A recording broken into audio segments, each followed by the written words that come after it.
Lady Bouvier's Lover is certainly an interesting episode of The Simpsons because it's the first time we really get to look at Marge's mother, and by extension, we get to have a look at kind of Marge's upbringing, the type of person who raised her, and maybe where some of her personality comes from. But this is mostly about Grandpa Simpson and Mrs. Bouvier. This episode aired originally in May 1994. It's the 21st episode of the 5th season. It was directed by Wes Archer. And Marge kind of acknowledges that both Grandpa and her mother are kind of lonely. Maybe they could be good companions for each other. So she sets them up on a bit of a date, and sparks begin to fly, and things actually go really well.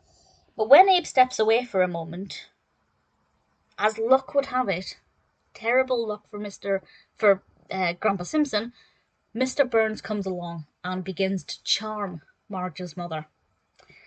And things after that don't necessarily go to plan. Either Marge's plan or Grandpa Simpson's plan. Things just don't go right. And the big question is, who will Mrs. Bouvier end up with, if anybody? I won't say what I expect, or rather, I won't say what happened, or indeed what I expected. I don't remember the first time I watched this episode what I thought was going to happen. But I do know that the outcome is not what I expected. So I like the fact that it's not completely predictable. I like the fact that it kind of keeps us going right until the end without giving too much away. And I think that that's not always the easiest thing to do. So, especially when it's obviously, I was going to say, especially when it's kind of a flippant topic like this, that's not like gripping. Flippant maybe isn't the right word, because I actually love the fact that they're focusing on the relationship of an elderly couple, or I guess 3 elderly individuals, because very few TV shows will do that.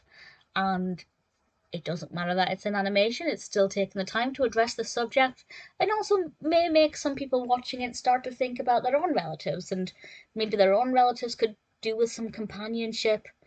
I'm not saying they should interfere with love lives necessarily, but sometimes a helping hand or a push in the right direction is all it takes for a beautiful friendship or relationship to strike. But I won't say exactly how that pans out here, if at all. I liked it, it's good fun, it's obviously well animated. It's a nice narrative that's not completely predictable. It's never going to be one of my favourites. I don't think it's one of the funniest. And I think that's because I don't really find Grandpa Simpson or Abe Simpson that funny. I like the character, I definitely like him, but it's very rare that I will kind of laugh at anything he says. So I think because obviously he's one of the main characters, I therefore just did not find it that funny. But I found it warm, I found it enjoyable. It's obviously one that I will watch again, and I've seen it a few times, and I'm always happy to watch it. It's a good episode, just not personally my favourite.